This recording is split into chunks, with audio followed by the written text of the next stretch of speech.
Knowledge اب YouTube channel میں آپ تمام کا استقبال ہے۔ آج ہم یوم تعلیم کے متعلق معلومات حاصل کریں گے۔ اس سے پہلے ہمارے چینل کو سبسکرائب کیجیے، لائک کیجیے اور شیئر کیجیے۔ مولانا ابوالکلام آزاد کا یوم پیدائش ملک بھر میں قومی یوم تعلیم کے طور پر منایا جاتا ہے۔ مولانا آزاد ملک کے پہلے وزیر تعلیم تھے۔ مولانا ابوالکلام آزاد کا یوم پیدائش ملک بھر میں قومی یوم تعلیم کے طور پر منایا جاتا ہے۔ مولانا آزاد ملک کے پہلے وزیر تعلیم تھے۔ مولانا آزاد کا یوم پیدائش کے طور پر 2008 سے قومی یوم تعلیم کے طور پر منایا جاتا ہے۔ مولانا آزاد کی پیدائش 11 نومبر سن 1888 میں پیدا کرنے میں 15 اگست 1947 کے بعد سے 1 فروری 1958 تک پہلے وزیر تعلیم رہے تھے۔ ماہر تعلیم اور ماہر مجاہد آزادی مولانا آزاد نے تعلیم یافتہ ہندوستان کی بنیاد رکھی تھی۔ انہیں مرنے کے بعد ملک کے سب سے بڑے اعزاز بھارت رتن سے بھی نوازا جا چکا ہے۔ مسلم سماج میں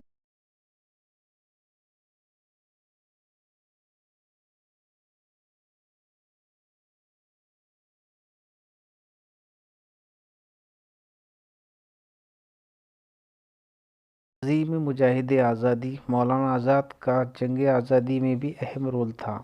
آزادی کے ساتھ تقسیم ہند کے دوران فرقہ وارانہ کشیدگی کو کم کرنے میں بھی انہوں نے نمایاں رول ادا کیا۔ وہ اقلیتوں کو یہ یقین دلانے میں کامیاب رہے کہ یہ تمہارا ملک ہے، اسی ملک میں تم رہو۔ انگریزوں کے حکومت کے دوران مولانا ابوالکلام آزاد رانچی میں نظر بند رہے۔ اس دوران انہوں نے انجم اسلامیہ سمیت کئی مدرسوں کی بنیاد بھی رکھی تھی۔ وہ ایک عظیم مجاہد آزادی تھے۔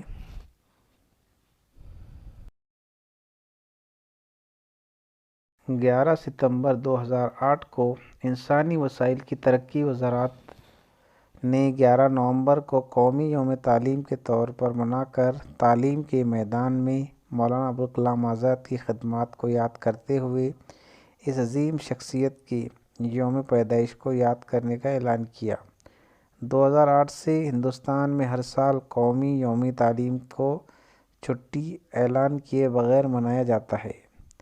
مولانا ابوالکلام آزاد کے مطابق اسکول وہ تجربہ گاہیں ہے جو ملک کے مستقبل کے شہری تیار کرتی ہے۔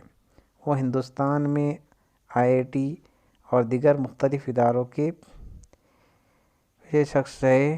اب مولانا ابوالکلام آزاد ان کی ابتدائی زندگی، خاندان اور کام کے بارے میں تفصیل سے دیکھیں گے۔ مولانا ابوالکلام آزاد کے بارے میں انہوں نے برطانوی حکومت کی پالیسیوں پر حملہ کرنے اور اس وقت ہندوستانیوں کو درپیش مسائل پر توجہ دینے کے لیے الہلال کے نام سے ہفتہ وارہ اشاعت شروع کی۔ آزادی حاصل کرنے کے بعد انہیں ہندوستان کے پہلے وزیر تعلیم کے طور پر مقرر کیا گیا تھا اور انہیں ہندوستان کے آئین کے مسودہ تیار کرنے کے لیے دستور ساز اسمبلی میں بھی شامل کیا گیا تھا۔ ان کے دور میں پرائمری اور سیکنڈری تعلیم کی بہتری اور فروغ کے لیے مختلف اقدامات کیے گئے۔ انہوں نے سائنسی تعلیم پر بھی توجہ مرکوز کی، کئی یونیورسٹیاں قائم کی اور تحقیق اور اعلیٰ تعلیم کو فروغ دیا۔ انہوں نے ہندوستان میں مفت تعلیم کے لیے کام کیا اور اردو میں کئی نظمیں بھی لکھی۔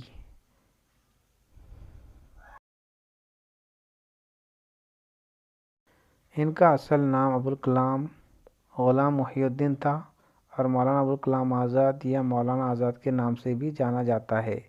وہ 11 نومبر سن 1888 کو مکہ، سعودی عرب میں پیدا ہوئے اور 22 فروری 1958 کو نئی دہلی میں انتقال کر گئے۔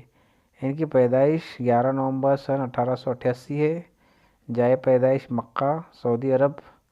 کے والد کا نام محمد خیر الدین، والدہ کا نام عالیہ محمد خیر الدین اور شریک حیات کا نام زلیخا بیگم۔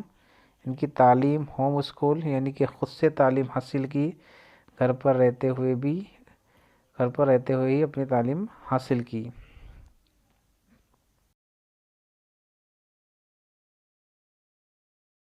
اور ان کی سیاسی پارٹی انڈین نیشنل کانگریس تھی۔ اشاعتیں انہوں نے اخبار خاطر انڈیا نے آزادی جیتی وغیرہ اشاعتیں کی، اور انہوں نے بھارت رتن جیسا پرائز یا ایوارڈ حاصل کیا۔ ان کی وفات 22 فروری 1958 کو ہوئی، اور ان کی موت کی وجہ تھی فالج۔ یادگار ہے ان کی ابوالکلام آزاد کا مقبرہ، نئی دہلی، بھارت۔ وہ آزادی پسند صحافی اور مسئلہ تھے، اور تعلیم کے ذریعے ایک قوم کی تعمیر کے لیے پرعزم تھے۔ وہ انڈین نیشنل کانگریس کے رہنما تھے، اور 1923 اور 1940 میں کانگریس کے صدر منتخب ہوئے تھے۔ انہیں 1992 میں ہندوستان کے سب سے بڑے شہری اعزاز بھارت رتن سے مرنے کے بعد نوازا گیا تھا۔ آپ اس سے مضمون کے طور پر بھی لکھ سکتے ہیں، ایک معلومات کو جمع کر اپنے پاس محفوظ کر سکتے ہیں۔